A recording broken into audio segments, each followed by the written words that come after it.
The text message from my mother was simple. Hope you can swim.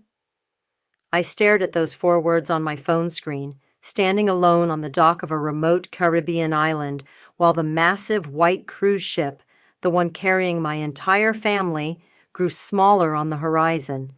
The same family who'd spent the last 5 days guilting me about my selfishness for not investing in my sister's latest business scheme. My name is Ella, and I probably should have seen this coming. Did they seriously just leave you here? The dock worker's voice cracked with disbelief as he lowered his binoculars. Ma'am, the next commercial vessel won't dock for at least 10 days. I forced a smile. Apparently, my family thought I needed a time out. The truth was, this family vacation had been tense from the start. My sister Gemma had spent months hyping up her new startup, some subscription box service for luxury pet accessories. She needed investors, and apparently, my carefully saved emergency fund made me the perfect target. It's only $50,000, Gemma had whined yesterday at dinner, picking at her lobster. God, Ella, you're such a control freak with money. Mom and Dad already pledged their retirement savings. I'd nearly choked on my wine. They what? Your sister has vision, my mother Melina had cut in, her voice sharp as glass. Unlike some people who waste their talent on freelance work. The memory made my hands shake as I scrolled through my phone. No signal. Of course. Ma'am? The dock worker touched my shoulder. The local police station is— It's fine, I interrupted, surprising myself with how steady my voice sounded. Really, I just need directions to the hiking trail behind the village. He blinked. The one leading to the private resort? Ma'am, that's extremely exclusive. They don't take walk-ins. I shouldered my bag. Thankfully, I'd been carrying my laptop, passport, and credit cards when they'd abandoned me. Trust me, they'll want to see me. 5 hours earlier, my father Rory had suggested we all explore the local culture during our brief island stop. I'd noticed them whispering, seen the loaded glances, but ignored my instincts, even when Gemma insisted I check out some supposedly amazing artisan stalls on the far side of the port. Your problem, Ella, my mother had said while applying sunscreen that morning, is that you never learned the meaning of family loyalty. I'd bit my tongue, like always. Didn't mention how I'd spent years watching Gemma blow through money on failed ventures, the organic smoothie bar, the crystal healing app, the designer dog clothing line. Didn't bring up how my parents enabled every scheme while criticizing my boring career choices. The hiking trail was exactly where I remembered it. 5 years ago, I'd taken a different route up this mountain, but the destination was the same. My phone might be useless for calls, but its GPS still worked. You're making a scene, my father had hissed last night when I'd refused to sign Gemma's investment contract. Just like always. I'd stayed quiet then, too. But I'd seen the look in Gemma's eyes, that familiar mix of entitlement and rage. The same look she'd had when we were kids, and I wouldn't let her borrow my college fund. The security gate appeared through the trees. My heart pounded as I approached, but I kept my chin high. Miss? The guard stepped forward. This is Private Prop. My name is Ella Kelly, I said clearly. Please tell Mr. Burke that the woman who saved his son Dylan from drowning 5 years ago would like to see him. The guard's eyes widened. He spoke rapidly into his radio, and within minutes, a golf cart was winding down the path. My mother's last words before they'd left played in my head. Sometimes people need to learn hard lessons about family. She was right about that part, at least. The golf cart stopped, and a familiar face stepped out. Camilla, my old college roommate. Now the resort's PR director, according to her LinkedIn. Her jaw dropped. Ella, what are you— Wait, you're the one who saved Dylan? I nodded, finally letting my shoulders slump. Hey, Cam, got room for a castaway? She hugged me tight, then pulled back with a dangerous gleam in her eye. Your family did this, didn't they? The ones you never talk about? They thought they were teaching me a lesson. Camilla's smile turned sharp. Oh, honey, they have no idea what lessons are about to be taught. Let's go see Edison. He's been waiting 5 years to thank you properly. As we drove up toward the hidden luxury resort my family had no clue existed, I felt something shift inside me. They'd wanted to break me. Instead, they'd just given me the perfect stage for a performance they'd never forget. The resort materialized like a mirage through the jungle canopy, all glass, stone, and infinity pools cascading down the mountainside. As our golf cart wound up the private drive, I finally let myself remember that day 5 years ago. I still can't believe you never mentioned saving Dylan, Camilla said, parking outside a stunning villa. That's not exactly a small detail to leave out of our friendship. I didn't want it to be a thing, I shrugged. The rapids were dangerous, I was a good swimmer, and some kid was in trouble. Anyone would have done the same. Not anyone would have jumped into Class 4 rapids, a deep voice corrected. Edison Burke stood in the villa's doorway, tall and imposing in a casual linen suit.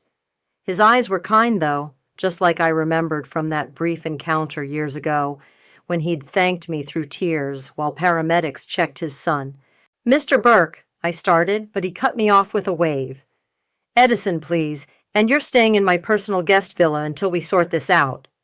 He gestured to the stunning building behind him, though I admit I'm curious how the woman who saved my son ended up stranded on my island. Before I could answer, a lanky teenager bounded down the steps. "Dad, is it really?" Dylan stopped short, staring at me. "Holy shit, it is you. I never forgot your face."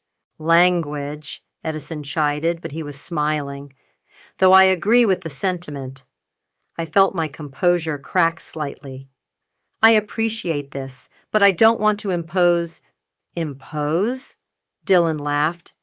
"Do you know how many times I've told the story about the awesome woman who jumped in after me? Dad's been trying to track you down for years to thank you properly." "Your modesty made it quite difficult," Edison added. "The rescue report only had your first name, and you disappeared before we could get proper contact information." Camilla touched my arm. "Tell them what happened today, Elle." So I did. Over fresh squeezed juice on the villa's terrace, overlooking the sparkling Caribbean, I explained about Gemma's latest scheme, my parents' manipulation, and their final lesson in family loyalty. "They just left you?" Dylan's face darkened. "That's messed up." Edison's expression was carefully neutral. "Your sister wanted your savings for a pet accessory business?" "Luxury pet accessories," I corrected with a bitter laugh, "because apparently the world needs more diamond-encrusted dog collars." "And your parents supported this?" "They always do. Gemma's their golden child. She just needs one more chance, one more investment, one more sacrifice from everyone else to make it big." I took a shaky breath. "I'm sorry. I shouldn't dump all this." "Stop apologizing," Camilla interrupted. She turned to Edison. "What resources do we have to work with?" Edison's smile turned subtle. "Well, I do own this resort, and the 3 others in the Caribbean chain, and I have some influence with various cruise lines and travel agencies." He paused. "Why do you ask?" Camilla's grin was wicked. "Because I'm thinking it's time Ella's family learned about karma." "I couldn't ask you to," I started. "You're not asking," Edison said firmly. "Consider it 5 years of accumulated interest on a debt I've been waiting to repay." He pulled out his phone. "Stephanie, please come to the villa. We need to discuss some special arrangements for our newest VIP guest." Dylan bounced in his seat. "Can I help? I'm really good at making entitled people uncomfortable." "Dylan," Edison warned, but his eyes sparkled. An elegant woman in resort attire appeared within minutes. "Mr. Burke? Oh!" She spotted me. "Is this—" "Stephanie, meet Ella. She's our honored guest, and her family may be requiring some of our special customer service protocols." Stephanie's professional smile turned knowing. "The ones we use for particularly difficult guests? I'll alert the staff immediately." My hands trembled slightly. "I don't want anyone to lose their jobs over this." "Oh, honey," Camilla squeezed my shoulder. "The only people about to lose anything are the ones who thought they could abandon you here." Edison nodded. Sometimes the best revenge isn't about causing pain, it's about showing people exactly who they underestimated. I looked around at these people, virtual strangers except for Camila, all ready to help me without hesitation. The contrast to my own family's betrayal made my throat tight. "I don't know what to say," I whispered. "Say you'll let us help," Dylan insisted. "Say you'll let them see what they threw away." Camilla leaned forward, her expression serious. "Do you want to ruin them, or just make them wish they hadn't been born?" I thought about my mother's last text, about years of manipulation and guilt, about being the family disappointment for choosing stability over Gemma's chaos. "Both," I said quietly. "I want both." Edison's smile was sharp. "Then let's begin." "Mechanical issues?" I raised an eyebrow at Camilla, who was lounging beside me at the infinity pool. "How unfortunate for them." She smirked over her tablet. Apparently, the cruise ship's navigation system encountered some unexpected errors. They're stuck at the next port for at least 48 hours. She turned the screen toward me, showing the cruise line's CEO making a formal apology. "Pure coincidence, I'm sure," Stephanie added, appearing with fresh towels and a tray of coconut water. "Just like the mysterious cancellation of their premium dining packages and spa reservations." I adjusted my new designer sunglasses, a gift from the resort's boutique. "And their attempt to book rooms here?" "Sadly, we're completely full," Stephanie's voice dripped with false sympathy. "Though I did recommend some lovely alternative accommodations in the village. The ones without air conditioning?" Dylan plopped into a nearby chair, grinning. "Dad says the power rationing there is especially strict this time of year." I sipped my coconut water, watching the horizon through the resort's high-powered binoculars. The cruise ship was barely visible now, limping toward the next island. My phone, newly connected to the resort's satellite Wi-Fi, buzzed with increasingly desperate messages from my family. "Gemma, where are you staying? Everything here is horrible." "Mom, this is ridiculous. The hotel doesn't even have proper windows." "Dad, call us immediately. Your mother is having anxiety attacks." "They're starting to panic," I noted, showing Camilla the messages. She snorted. "Just wait. The local press is very interested in the story of the abandoned woman who saved a resort magnate's son. Though we're keeping your name private for now. More dramatic that way." "Speaking of drama," Stephanie gestured toward the resort's main entrance. Through the tropical gardens, I could see my father arguing with security. Even from this distance, his face was red with frustration. "Sir," the guard's voice carried clearly across the grounds, "as I've explained, we cannot disclose our guest list. However, Mr. Burke has been informed of your inquiry." "This is outrageous," my father shouted. "I demand to speak with him." Edison materialized from his office, adjusting his cuffs. "Shall we give them something to think about?" I stood, smoothing my designer resort wear. "What did you have in mind?" "Just follow my lead." He offered his arm with theatrical flourish, leading me toward the entrance. As we approached, I heard my father's voice rise another octave. "Do you know who I am? My daughter—" "Ah, Mr. Kelly," Edison's voice cut through the commotion like ice. "I understand you've been causing quite a disturbance." My father froze, finally noticing me on Edison's arm. His jaw dropped comically as he took in my expensive outfit, the way resort staff deferred to me, the obvious familiarity between Edison and myself. "Ella," he stammered. "What? How?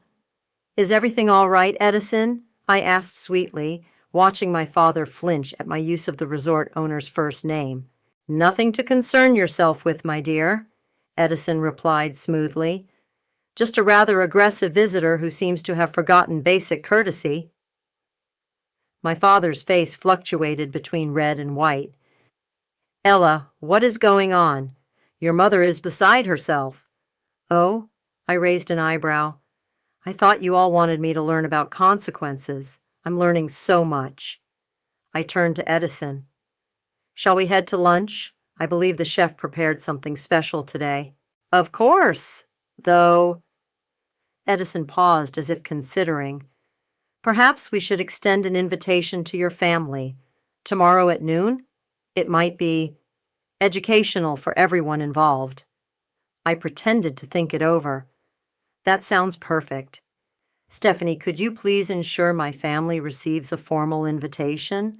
The really nice ones, with the gold embossing. Right away, Stephanie nodded, already typing on her tablet. Though given their accommodation situation, perhaps we should send a car as well? The walk up the mountain can be quite challenging in this heat. My father stood there, mouth opening and closing like a fish. Before he could recover, Edison steered me away. Oh, and Mr. Kelly, Edison called over his shoulder, do remind your wife that proper attire is required in our dining room. No, what was it you called us earlier? Overpriced tourist trap nonsense. As we walked away, I heard Camila's voice behind us.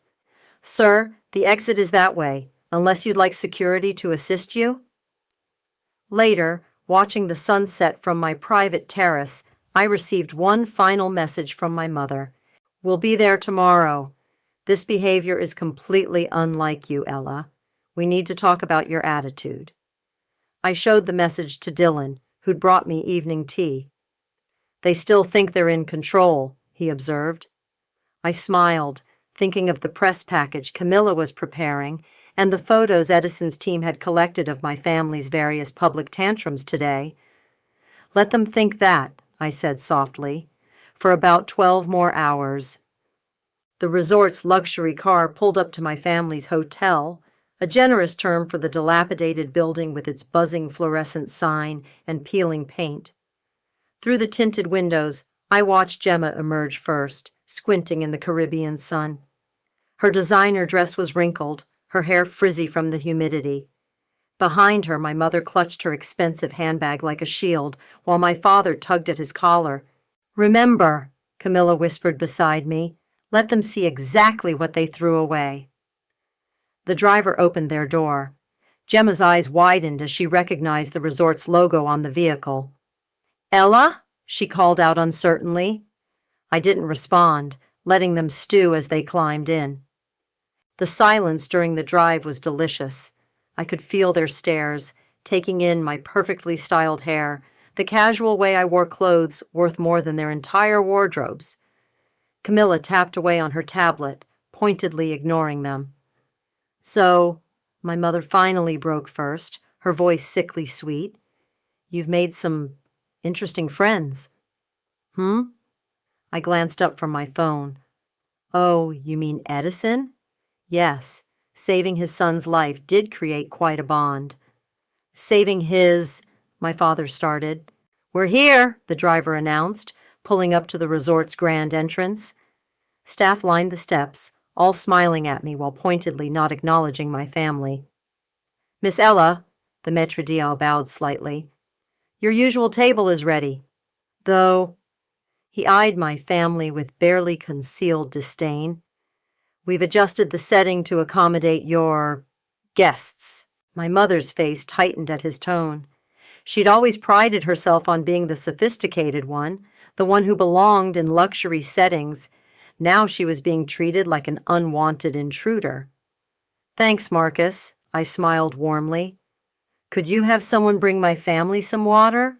They've had a rough few days in their accommodations.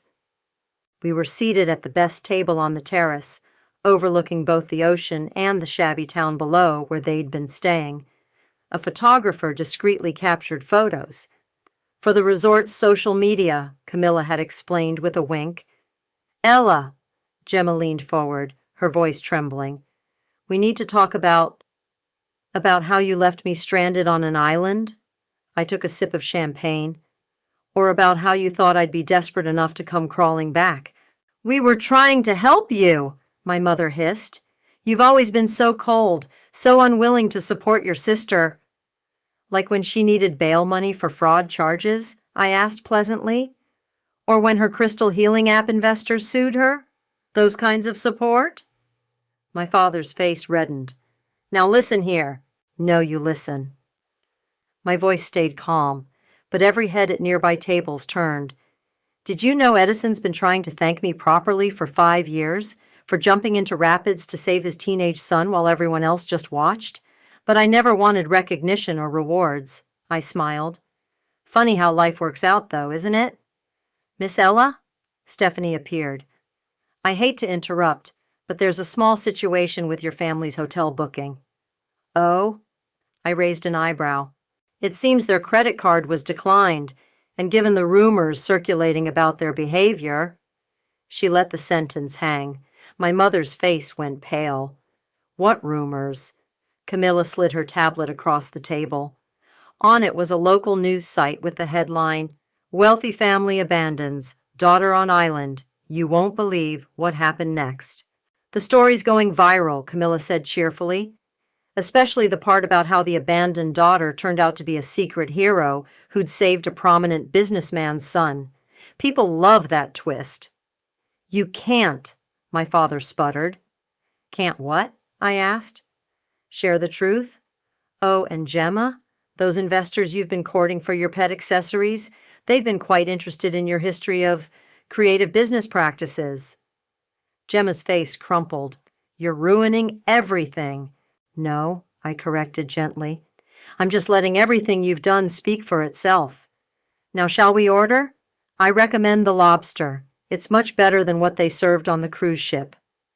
This isn't over, my mother warned, standing abruptly. You're right, I agreed, but not in the way you think. Stephanie, please show them out, and make sure they get the long route back to town, the one with no shade. I hear it's going to be especially hot today. As they were escorted away, Dylan appeared with Edison. That was intense, Dylan said, dropping into an empty chair. But also kind of awesome. Edison nodded approvingly. Sometimes the best revenge is simply holding up a mirror. And sometimes, Camilla added, showing me her tablet's growing view counts, the best mirror is making sure everyone else sees exactly what you've seen all along. I watched my family's retreating figures, remembering all the times they'd made me feel small, difficult, wrong. Now they were the ones shrinking, becoming tiny figures against the vast resort grounds they'd never belong in. So, I turned back to my friends, what's for dessert? The invitation arrived at my family's budget hotel on cream-colored cardstock, delivered by a uniformed resort messenger. I watched through binoculars from my terrace as Gemma snatched it from the front desk, her hands shaking as she read. You're really going to let them come back? Dylan asked, adjusting the telescope he'd set up beside me. Trust me, I smiled. This is going to be worth it. The next morning, they arrived looking slightly more presentable, though still wilted from their trek up the mountain. The resort staff had arranged a beautiful brunch spread on the main terrace, complete with flowing champagne and fresh flowers. Ella, darling, my mother rushed forward with open arms. I stepped back smoothly. Please take your seats, I gestured to the table. I believe we have some things to discuss. Yes, we do, Gemma jumped in, her voice trembling. I've been thinking about everything, and I realize now how horrible we were. I was horrible. I really need your help, Ella. My investors are pulling out and... Because they discovered your history of fraud? I asked pleasantly, pouring champagne. Her face went white. How did you... know about the fake credentials, the stolen designs, the misplaced crowdfunding money? I took a sip. Amazing what people share when they realize they're not your only victims. Now see here, my father started, but Edison chose that moment to appear. Ella, is everything all right? He asked, resting a protective hand on my shoulder. Perfect, I smiled. My family was just about to explain why they thought abandoning me would be a good teaching moment. We didn't abandon you, my mother protested. We were trying to show you the importance of family loyalty. By leaving her on an island, Dylan appeared, phone in hand. Sorry, I'm recording this for posterity. Please continue explaining how that makes sense. My mother's face tightened. This is a private family matter. Oh, but it's not anymore, Camilla interrupted, sliding into a seat. See, people are fascinated by this story. The wealthy family who ditched their daughter because she wouldn't fund another scam? The daughter who turned out to be a secret hero? It's pure social media gold. You can't prove anything about my business, Gemma said desperately. I pulled out my laptop. Actually, your ex-partner was very helpful. Apparently, prison gave him a new perspective on honesty. He had quite a paper trail. I've already alerted the relevant authorities, Edison added mildly. They're quite interested in speaking with you, actually. My father stood abruptly. This is blackmail. No, I corrected. This is consequences, something you always said I needed to learn about, remember? Please, Gemma started crying. I'll lose everything. Like you planned for me to lose everything? I asked. $50,000, my entire savings. That was your goal, right? Leave me stranded until I gave in? We're your family, my mother whispered. No, I set down my glass. You're people who share my DNA. Family doesn't do what you did. Family doesn't spend years manipulating and gaslighting. Family doesn't abandon someone on an island as a lesson. Camilla's tablet chimed.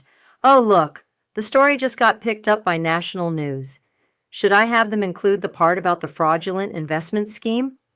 You wouldn't, Gemma gasped. Try me, I smiled. I learned from the best after all. You taught me all about family loyalty, remember? What do you want? My father asked, defeated. Nothing, I stood up. That's what you never understood. I don't want anything from you, not anymore. I just want you to live with the consequences of your choices, just like you always said I should. Edison, I turned to him. Would you mind having security escort my former family out? I believe they have a long walk back to their hotel. With pleasure, he nodded to the waiting guards. Oh, and Mom? I called as they were led away. Remember that text you sent? Hope you can swim? Turns out I didn't need to, but watching you drown in your own mistakes has been educational. After they left, Dylan high-fived me. That was epic, though they seemed to break pretty easily. Bullies usually do, Camilla observed, when someone finally stands up to them. I watched through the windows as my family was escorted off the property, their shoulders slumped in defeat. Part of me felt hollow, but a stronger part felt free. You okay? Edison asked quietly. Yeah, I smiled. For the first time in years, I really am. Good, he checked his watch, because the press conference starts in an hour, and I think it's time the world met the real Ella. I straightened my shoulders, ready to tell my story, not as the family disappointment, but as the woman who'd saved herself. The press conference was supposed to be simple. Edison would introduce me, I'd share my story, and we'd control the narrative. But Gemma had other plans. She's ruining my life! The shriek cut through the resort's conference room just as Edison finished introducing me. My sister burst through the doors, mascara streaking down her face, clutching printouts of news articles. The reporters' cameras swiveled like hungry predators. Security, Edison started, but I touched his arm. No, I said quietly. Let her speak. My own sister, Gemma stumbled forward, waving the papers. She's always been jealous of me, always trying to sabotage my success. A reporter raised her hand. Miss, are you the sister who left her stranded on the island? She's twisting everything. Gemma spun toward the cameras. I'm an entrepreneur. I have vision. But Ella, she's always been difficult, always so superior with her responsible choices and her stable career. She made air quotes, voice dripping with disdain. Another reporter leaned forward. So you deny abandoning her here? We were teaching her a lesson about family. The room went silent. Cameras clicked rapidly. Could you elaborate on that lesson? The first reporter asked, pen poised. Gemma didn't notice the trap she was walking into. She wouldn't invest in my business. $50,000. That's nothing. She has it saved, just sitting there, being selfish. So yes, we left her here. She needed to learn about loyalty. By abandoning her on an island? A different reporter clarified.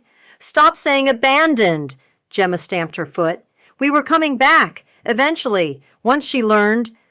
That's enough, my mother's voice cut through as she and my father rushed in. Gemma, stop talking. But the damage was done. The reporters were scribbling furiously, cameras rolling. Mrs. Kelly, one called out, did you send your daughter a text saying, hope you can swim after leaving her? My mother's face went rigid. No comment. Actually, Camilla stepped forward, tablet ready. I have the phone records right here, along with some fascinating documentation about previous incidents. Would anyone like to discuss the college fund theft attempt from 2015? You promised you'd never tell, Gemma whirled on me. You promised you'd keep quiet about that. Like you promised the crowdfunding investors you had a real product? I asked calmly. Or like you promised your last business partner before taking the startup money and vanishing? Those were misunderstandings, she screeched. I have the police reports, Camilla offered helpfully to the journalists, and the investor complaints, and the court documents. My father grabbed Gemma's arm. We're leaving, now. But she's destroying everything, Gemma yanked free. She's always been like this, perfect little Ella, making the rest of us look bad. You know what? I'm glad we left you here. I hope you... Hope I what? I stood up. Hope I learned my lesson? I did, just not the one you intended. The reporters were transfixed. One raised his hand. Miss Ella, how does it feel knowing your family tried to strand you, only to have you end up in a better position? I looked at my family, Gemma's mascara-streaked face, my mother's rigid posture, my father's impotent anger. They seemed smaller somehow, less frightening. It feels like karma, I said simply. They wanted to teach me about consequences. Instead, they taught everyone else about who they really are. This isn't over, my mother hissed, dragging Gemma toward the door. Actually, it is, Edison stepped forward. My security team will escort you off the property, and given the circumstances, I've arranged for your cruise ship rebooking to be delayed by about 10 days. You can't, my father started. I can, Edison smiled. I own quite a few shares in the cruise line. Amazing what actual business success can buy you. As security led them away, Gemma's voice echoed back. I hate you, Ella. I've always hated you. The reporters erupted with questions, but Dylan's voice cut through as he approached the podium. Can I say something? He asked. At Edison's nod, he faced the cameras. 5 years ago, I was drowning in rapids. Everyone on the shore just watched. Everyone except Ella. She jumped in without hesitation, saved my life, and then disappeared before we could even thank her properly. He turned to me. That's who she really is, and they threw her away. The room fell silent. Well, the first reporter finally said, I think we have our headline. Later, watching the sunset from my villa, Camilla showed me the first online stories. Family's revenge plot backfires, abandoned daughter reveals years of manipulation, and hidden hero, the woman who saved a life and found justice. How does it feel? She asked softly. I thought about Gemma's screaming confession, about my mother's rigid face, about my father's impotent rage. Like I can finally breathe, I answered. The dominoes fell faster than anyone expected.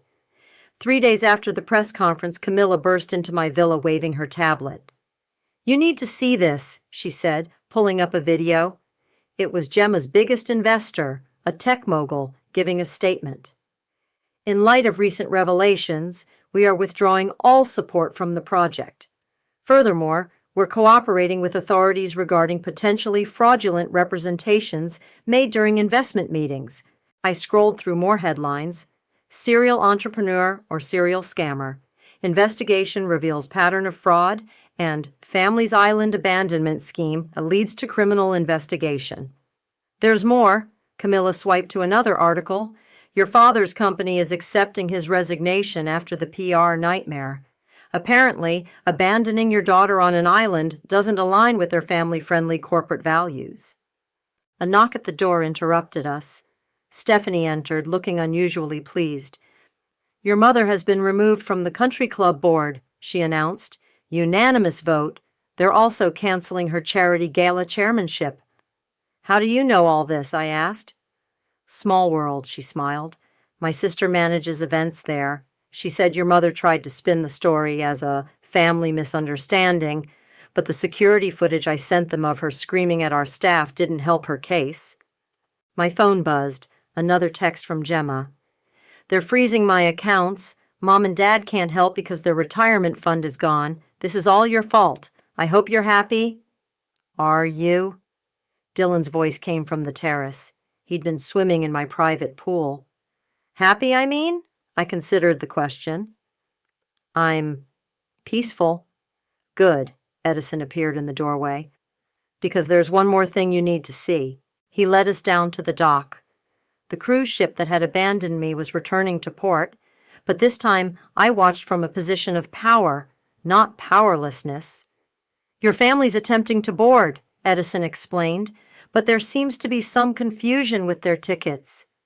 We watched as my parents and Gemma argued with the ship's staff. Even from a distance, their desperation was visible.